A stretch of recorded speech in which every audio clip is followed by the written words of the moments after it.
Greenhouse people. I am your Tech on Demand host, Bill Calkins, and if you're listening or watching in real time, plans for 2026 are most likely underway, and before we know it, orders will be placed for spring production. Starcluster and Starcluster Cascade Pentas from Syngenta might not be new names to some of you, but perhaps you haven't ventured into the world of vegetative pentas yet, or are looking to add impact to your premium programs, combos, baskets, and both of these are really cool options, as are any pentas really, because today's consumers love the star-shaped flowers and the versatility of pentas in general. And to talk pentas, both vegetative and also seed raised, I'm happy to be joined by a frequent guest on our videos and podcasts, Dr. Jamie Gibson, the technical lead at Syngenta Flowers here in North America, and he works with broker and grower communities in flower trials and crop culture and a whole lot more. I'm sure most of you know Jamie and appreciate his style that I consider equal parts science and technical precision, but balanced with real-world greenhouse application.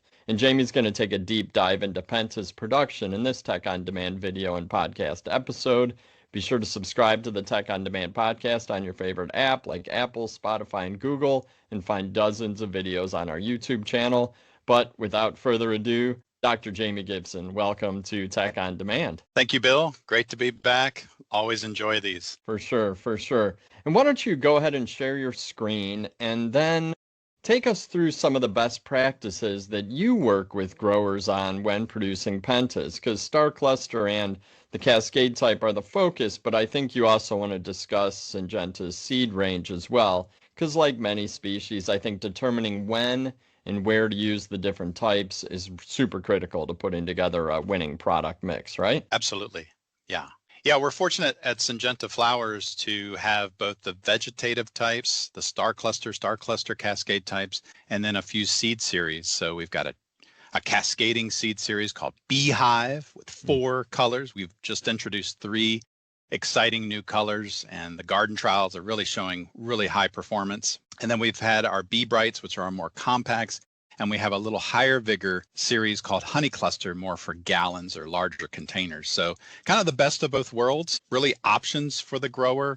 With some folks more comfortable with liner, doing more of a kind of a high-end retail product with the star clusters, and then kind of your bread and butter, just kind of coasting with that bedding plan approach with the BeeBrights and honey clusters. So good mix of series for the growers. Sounds good. And we see these moving north. Like in my opinion, it's a traditional southern annual, but I see more and more every year in garden centers up here in the Midwest and across North America. Is that, am I seeing things, or is that kind of the way it's been moving? Absolutely. And there's been a little bit of caution early on, kind of a hesitation, sometimes cool or wet summers for north.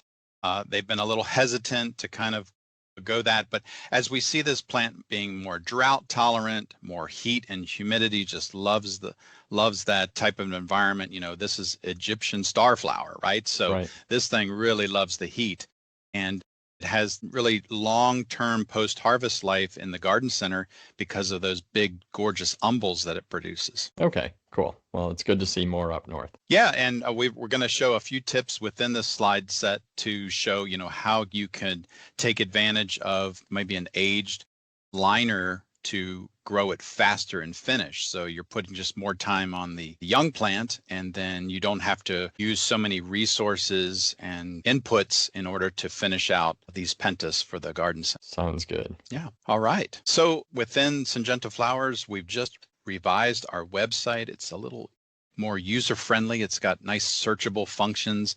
And one of those searchable functions is the culture guides. And in Syngenta Flowers, every time we launch a new series, we make sure the culture guide is up, relevant information, all the new trialing discoveries and insights are built into these culture guides, everything from the garden specs to propagation to production, pests that threaten the crop, and also the insects as well as the diseases. So the culture guides are up for all of the series in Pentas, and they're quite accessible. You can go in, you can actually search, you can type in Pentas, and all of the series spit out. You can click on any one of those series and identify the culture guides. High-res images now online availability, all those links are there on the website. Love all the resources. I'll link to those in the show notes for sure. And definitely encourage the viewers and listeners to check out Syngenta's website to see more. So yeah, when you look at the number of series practicality wise, where do you start? Which ones do you grow in baskets? Which ones do you grow more in smaller containers? And this is just an example of different series with one particular color. We have whites in all of the different series. And the series I don't have up here on this slide is the HoneyCluster, which is basically that seed, moderate to larger vigor for larger containers. But you can see on the left-hand side, this Beehive, this cascading seed series, now 4 colors, and you compare it to BeeBright, which is more compact. It's going to kind of stay in its lane in that container size. Maybe it's a pint, maybe it's a pack, large pack, maybe a 4-inch. Those are really your options there. When you look at the vegetative types, we've got them here on the right side compared to the Beehive. These are more of that basket approach. You can see the Starcluster Cascade, much like our Bandalista lantana, it fills fast. It kind of spreads and then it begins to tease over the pot rim to give you that cascading effect. Whereas the Starcluster is a little more upright. It's probably built more for that gallon, 6-inch, more high density container. Really, those cascades give you that ability to fill the basket and start to spread on the vegetative side. Because these crops don't have an overly aggressive habit like the Beehive, which really starts to branch and break because it doesn't require a pinch. The Starclusters are going to take roughly about 10 weeks, and they're going to require maybe one more plant per basket in order to kind of give you that retail look. Whereas the Beehive, you could put 3 288 plugs in this particular container size, and then you get the fill. And when you look at Starcluster Beehive, you're pretty much growing these about the same time, roughly about a 10-week program given proper temperature, but this just gives you those options. And when we look at how many plants per pot, all of that is broken down within the culture guide to give the grower specific protocol regimens for production. The potential for Pentas is tremendous, from seed to vegetative. And here's just kind of some interesting new looks of the use of Pentas. On the left-hand side, we've got our traditional quarts and our packs, pints for these border type seed BeeBrights, and then we can boost up that vigor in these large programmable HoneyCluster containers. This is a gorgeous crop I experienced this past summer, and it just really looked nice for that season extender. The grower could basically program these the way they want because they kind of program the seed plug all the way to finish. But look where we're also taking seed Pentas, mumbos, right? The old school mumbo. Here, this is with a nice bronze. This is a combination with some celosia, some bright spark celosia as the upright. We're putting in Beehive as kind of that spiller in that mumbo. So you've got kind of those gorgeous bronzes and with that red, and then you have that kind of natural characteristic of the Beehive kind of cascading over the container for more of that high-end retail look with mums, just to kind of take it to that next dimension. The bottom picture here is Starcluster Cascades, where we're seeing in garden performance, really you get that pendulous habit, that tease over the container and basket. But for the grower, it's production efficiency, faster to fill, great for those baskets. And then the final one I want to mention is the patio playbook approach, where these aren't necessarily quick combos, but they're using multi-species in the container. One that we found really very successful is the blending of these vegetative Nirvana vinca in with Starcluster and Starcluster Cascade. They really play well with one another, especially the Cascades. They give you those different tones of pinks and whites, even blending them with some of these novelty Nirvana colors. It really just gives you that nice classy look for that high-end retail for the season extending experience. And then we've now started to blend the new Fanatics Scavola, the new series that basically replaced Bombay, now using the Fanatics pink here with this Starcluster Cascade pink.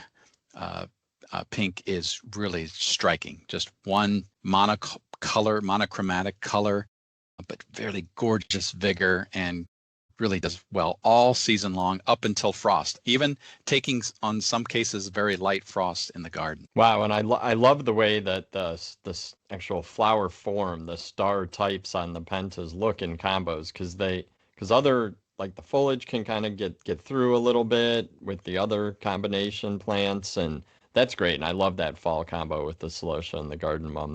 That's really sharp. More to come on combos. That's kind of the theme these days with a lot of Awesome. breeding companies, is to kind of take it to that next level to show the potential, that retail potential. Yeah, so starting off with the vegetative pentas, in Starcluster Cascade, we have 4 colors. In Starcluster, the uprights, we have 8 colors, very unique colors like violets, apple blossom, rose, thicker foliage, really durable, tough to handle that heat and humidity of the summer.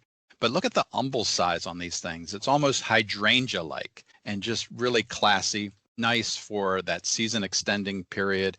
And the great thing about these pentas is the pollinators love them. When you get a mass of butterflies just feeding in on the nectar, hummingbirds coming in, I mean, it's just an exciting plant all the way through the summer, up way into the frost time period.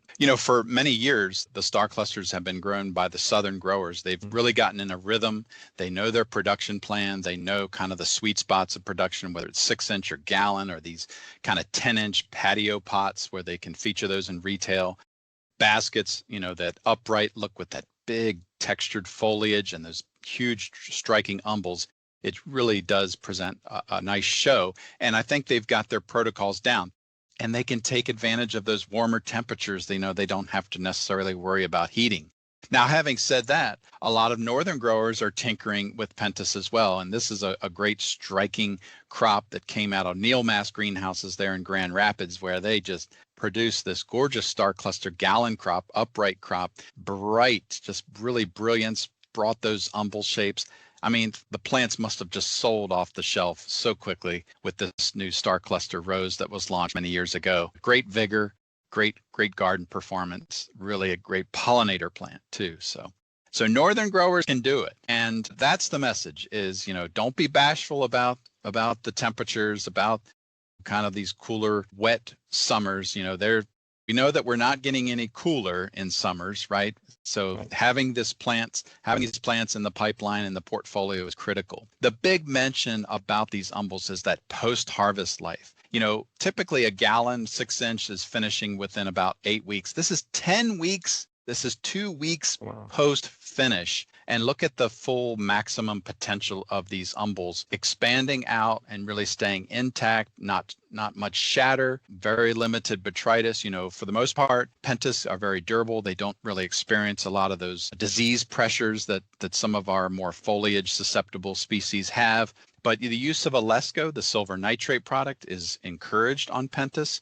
It's fairly ethylene tolerant, but still applying it will definitely give it some more post-harvest life. So the message here, hydrangea-like umbels, real showy, bringing the customer to the retail bench with the star cluster. They do. They look tough. The foliage looks so healthy. I mean, really, I think at retail, having that shelf life, having that durability, they're going to hold up. They're going to continue to look good. They'll sell. I mean, that picture you showed from Neil Mast is stunning. But yeah, to me, it's just that healthy foliage, big, tough plant. That's, I think, what shoppers are looking for these days. And the good news is the pH doesn't have to be super high on the vegetative pentas. We'll get into those details here shortly. So you can grow these at a pH lower than 6. So you get that nice foliar tone. They're moderate feeders, and their foliage is almost as attractive as the flower. Wow. So going into, propagation tips and tricks, the culture guide is going to cover everything. And I don't want to go line by line here. I just want to mention out some of the keynotes, some of those big tips for growers that are thinking about entertaining pentas in their lineup. They like the heat, right? So you got to have those warm bottom heat temperatures closer to 74 degrees than 72. We actually encourage most root and cells to bring in these vegetative pentas after week 6, especially the northern growers. Those northern growers, if they're bringing them in too early, there's always the risk of cold chain damage. All these polar vortexes that sometimes occur in January and February can wreak havoc in shipping. delays, ice storms, things like that. So week 6 kind of gives you that break point for propagation, and you can still achieve Mother's Day finish with a week 6 stick. Rooting in a 102, 105 cell tray, easy, about 5 to 6 weeks, given the bottom heat temperatures. So, you no doubt can get unrooted cuttings, but callus cuttings are offered by the Guatemalan farm in Capac, and this produces maybe a little discolored look. Oftentimes it's a little concerning. Rest assured, it's very healthy callus. Pentas have a unique pigment in their roots called Xanthophyll, the yellow pigmentation. And so that's why sometimes you sometimes get some concern that there might be something going on. And rest assured, that's just the pigmentation of the root system and those root initials coming out of the callus. What other species have that? Do you know any other offhand? Let's see. Boy, that's a great, let's see. I mean, go from a woody shrub standpoint, Okay. Barberry, if you've ever dug a barberry up, you'll see some of those yellowish roots, and that's the xanthophylls in those interesting. In those structures. Yeah. So if you see that on your callus cuttings, don't worry. That's right. You're All fine. right. Yeah. Oh, that's good. You can see the small root initials come out, and those root initials should move out within about 2 to 3 days after stick. A couple of other points in propagation. B9 is the preferred PGR. It just kind of keeps the tone and stack. But the big one is the pinch. So oftentimes we'll get the question, can you do Florel? Can you do configure for branching to get branching?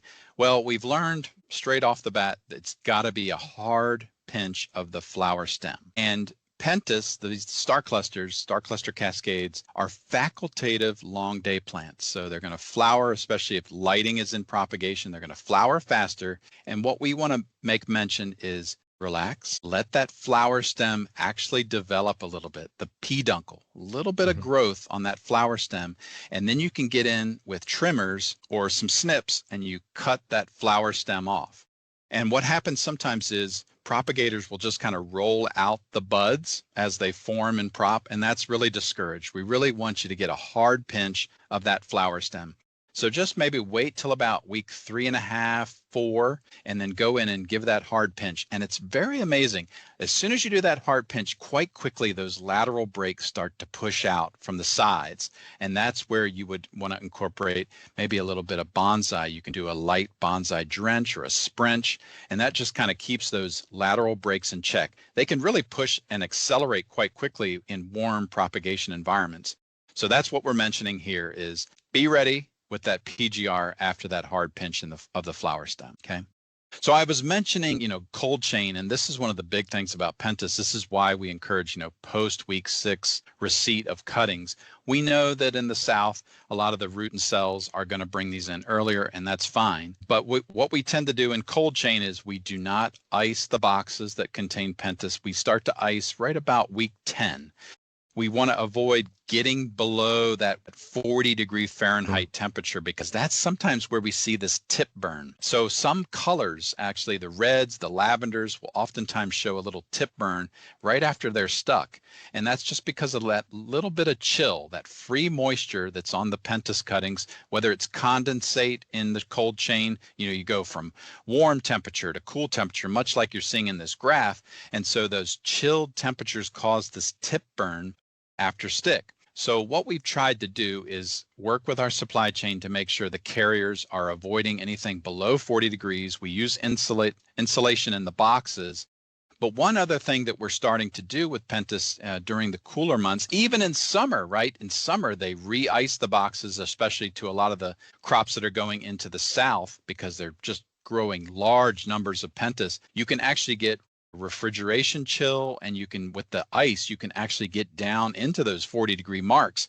So what we do is we bundle the cuttings in some dry paper that kind of removes some of the free moisture off the tissue, and it reduces that tip burn.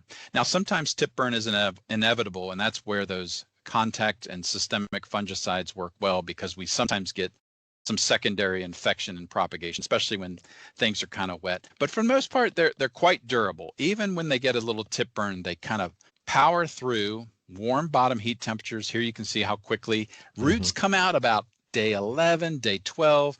You can really start to develop that root ball after about 2.5 weeks. And then remember, I was talking about those umbels start to form, right? In facultative long day, they start to form and develop. You can even see a little color crack in some cases on some of these cuttings. So just wait for that flower stem to come up, give it that pinch, and then you can start to see those lateral breaks and build a really nice, robust, well-branched liner. Pinching, here's an example of when you've gone through the tray and you've done that hard pinch of those flower stems. So this is the Cascade. So this is going to have a little bit more of those breaks at the base just because of its faster fill characteristic. So here we've got the hard pinch, and you can start to see those laterals starting to push up, and that's where those bonsai sprenches are very effective in kind of controlling those lateral shoots. Flowering takes a while, even with an average daily temperature of 69 degrees. And so here, all the way close to 40 days back from market date, from the flowering state of where we're bringing these into retail, you can just start to see that visible bud, that visible umbel developing. And then just after, say, just shy of 3 weeks, you're looking at umbel development, maybe a little bit of cracked color. This is where you're really getting close to market finish. You're starting to regulate the plant to get it ready for retail. So it takes a while. And so, you're heating this greenhouse upwards to, say, 8 to 10 weeks.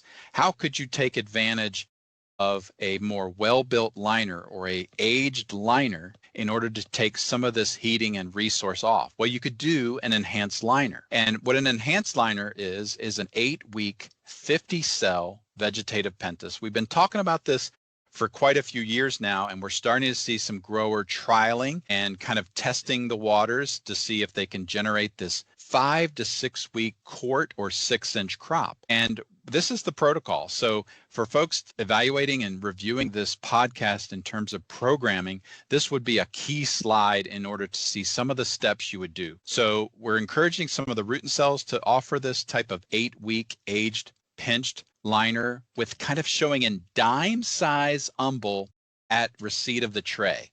And when that grower receives that umbel, they kind of already know, okay, I've got my flower structure built. I've got my body of the liner. Now I just need to make sure I'm heating properly, giving it the proper fertility. And I think I can finish this thing out with 1 liner in a quart or maybe 2 liners in a 6-inch. And you could even tinker around with baskets. They may require a little longer time, but we're finding that this is maybe a sweet spot. Think about geraniums in a 4.5-inch pot or a quart pot, much like that with these vegetative pentas, taking that enhanced liner and building that quart product is pretty exciting. Well, and it occurs to me that when you factor in all those costs and the heating and, keeping those around for multiple weeks, could you be using that space in a more efficient way? Could you be, waiting to heat that space and bring these enhanced liners in, and actually the economics would work out in your favor?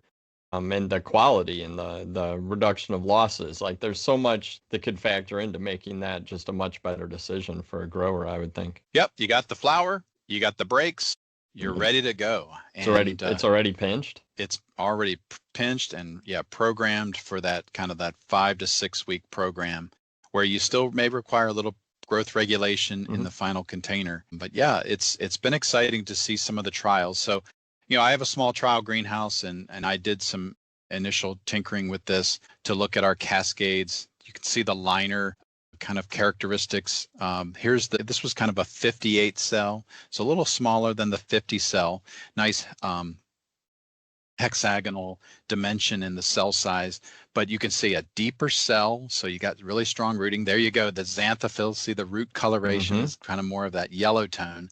But you've got the Cascades here branched at the base, and then the upright Starclusters. I did a few varieties. I grew these out for 8 weeks and growing them at that temperature for liner production, and then making sure that the liner had at least a visible umbel. Sometimes the umbel expands a little bit larger than a dime. Sometimes it's a little smaller. So just keeping consistent in your propagation is critical. But, you're transplanting this large enhanced liner into a quart. Remember, you still have that time to finish this. So it takes a while for the development and the cracked color and then the florets to start opening. So this enhanced liner looks like it's got some really good legs. And this is kind of the output. This is kind of that finished product. We worked with Neil Mast on this enhanced liner, their trialing team, their innovation team. So here's some of their trays that they were producing. They did some Starcluster Cascades and uprights. So here we have it in their quart containers. Here you can see, you know, if you can target a minimum spec of about 2 umbels opening, or maybe 1 umbel opening and 1 bud coming behind it, much like what we do with geraniums.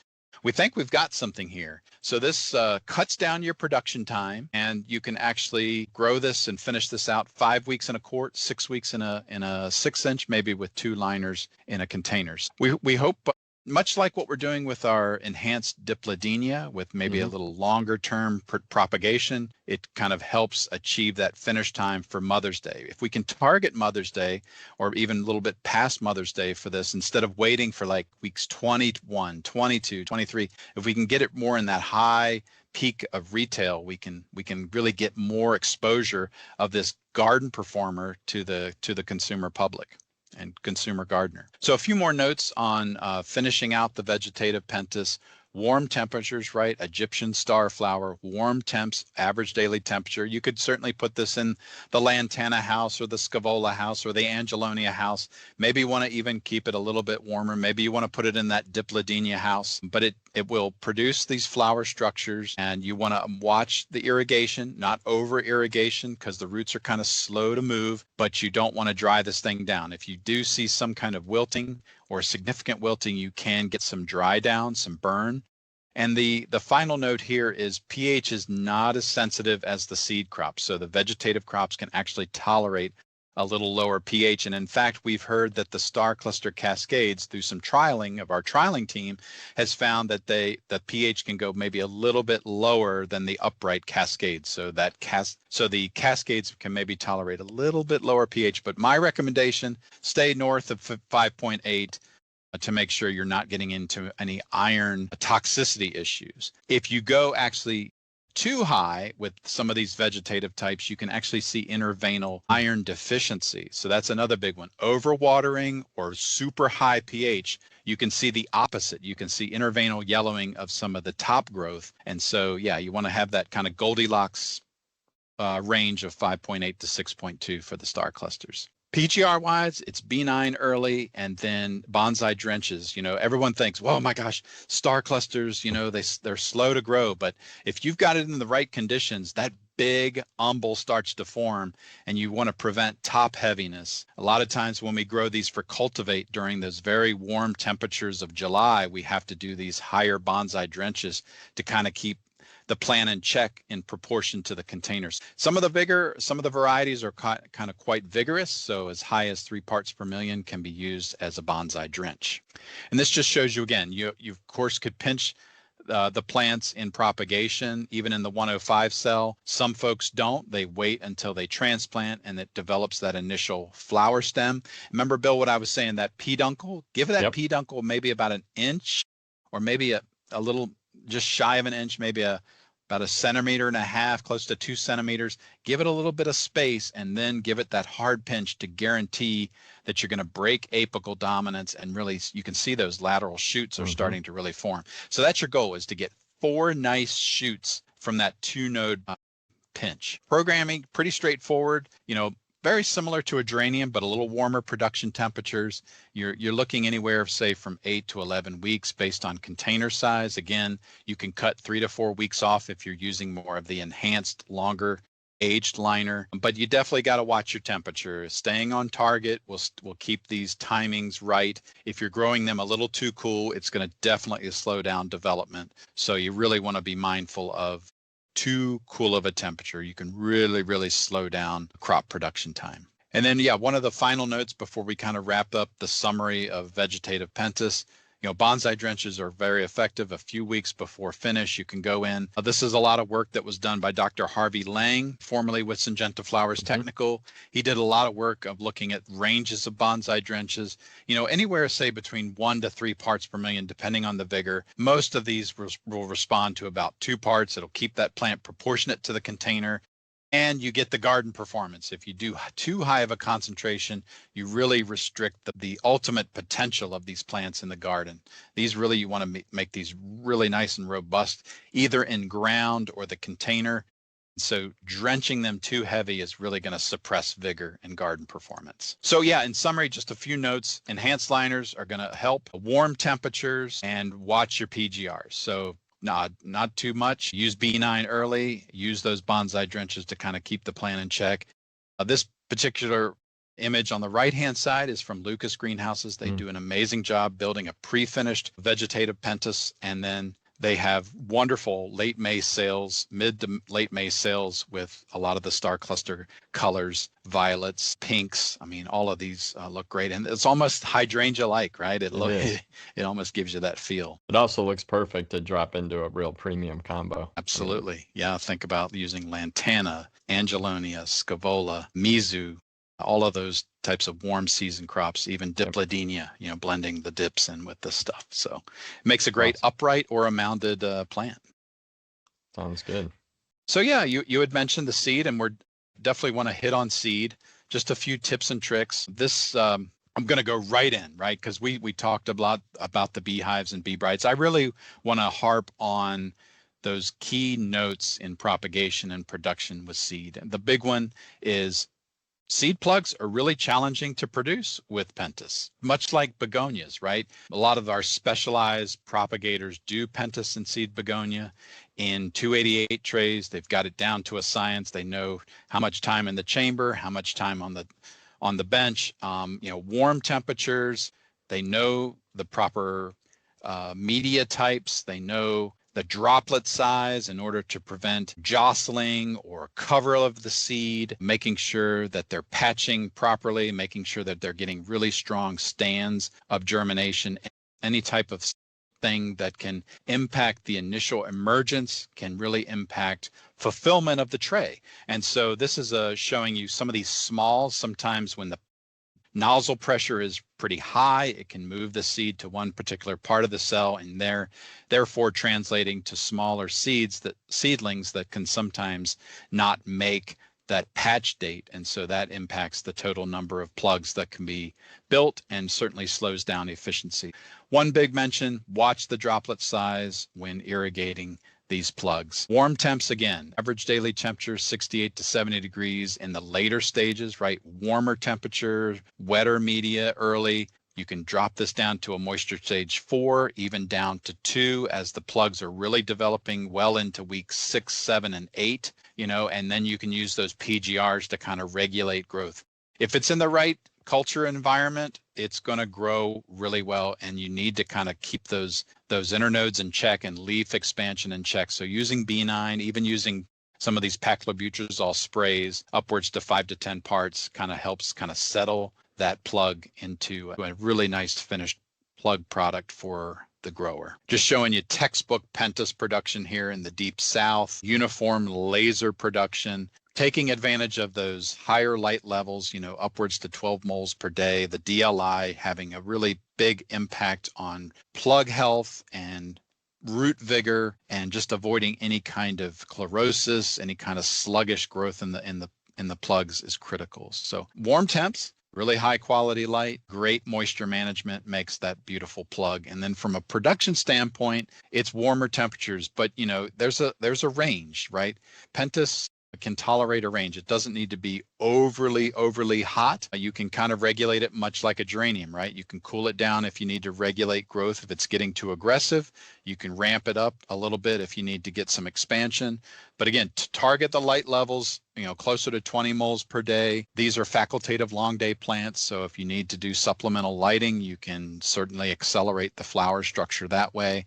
Most of these seed pentas, they're free branching. There's no need for a pinch, and you see the development of the plant and the flower buds as you get closer to market date. Big one, huge. pH management with seed pentas, big. Just like geraniums, just like marigolds, you want to try to keep that pH well above 6.2. So, marigolds, we kind of say 6.1. Geraniums, we kind of say 6.0 and above. Pentas, just to be on the safe side, to avoid that tip burn and blackening. So it's blackened tissue that happens when you get iron levels very high in the tissue. So you want to keep that well above 6.2, at or above 6.2, using calcium nitrate, Calcium also helps build strong shoot production, make sure that the foliage in the shoot tip is expanding properly. You're getting really good flower development. Calcium is being demanded tremendously in that actively growing shoot tips. Calcium nitrate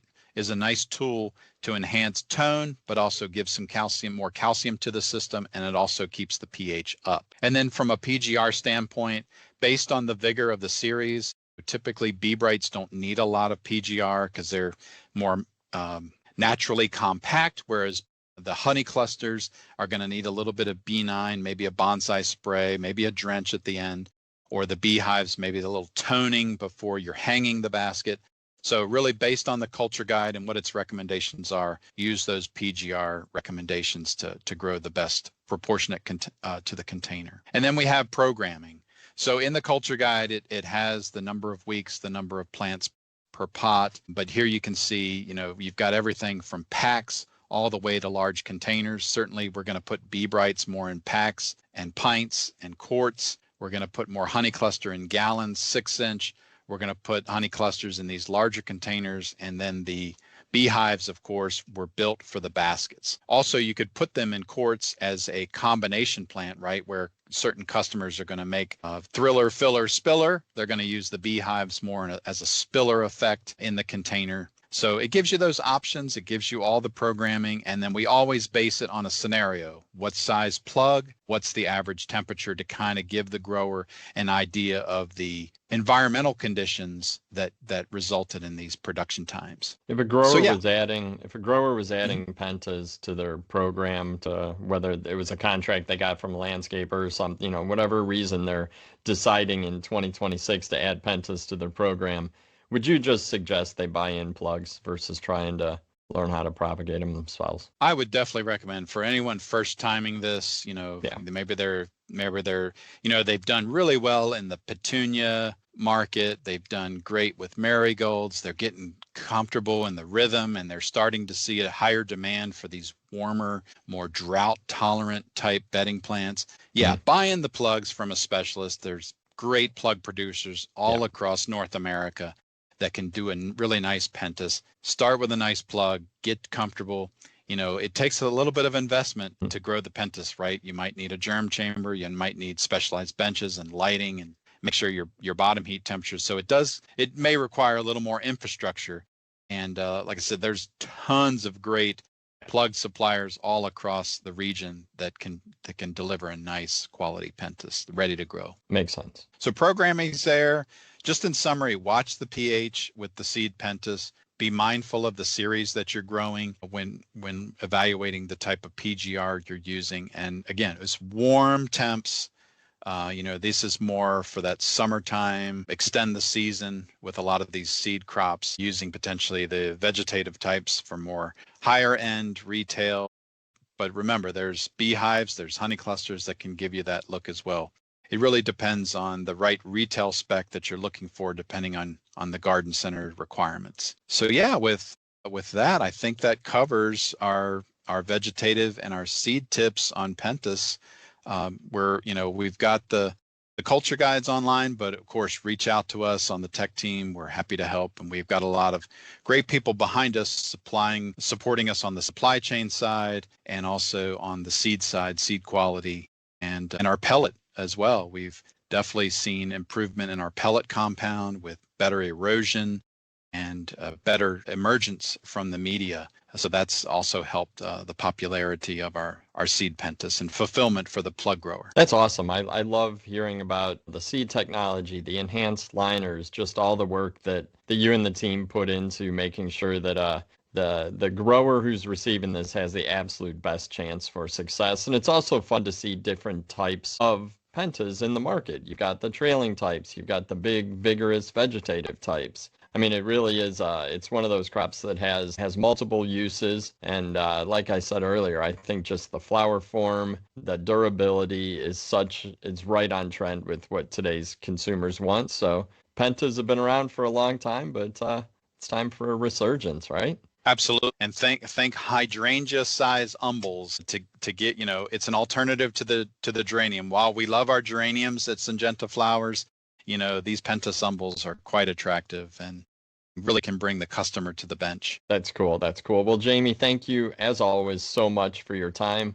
I always appreciate you and the entire team at Syngenta who delivers solid technical resources. Shout out to your website. The new searchable ability to find culture on your website is great. I've used it myself. I've shared it myself, and I know that growers appreciate that. And you guys are always so happy and willing to work with us whenever we call. So I definitely appreciate it. Thank you. And thank you, Bill. And a quick reminder, you can find dozens, if not hundreds, of tech-on-demand educational resources online. Send a newsletter every week covering a range of cultural and technical topics. We've created tons of videos for greenhouse professionals of all skill levels, and the podcast is a great way to learn about technical topics on the go. You can subscribe to that on Apple Podcasts, Spotify, just about anywhere you find podcasts. And on behalf of Team of Tech on Demand and our friends at Syngenta Flowers, thanks for listening. Thanks for watching. Take care out there.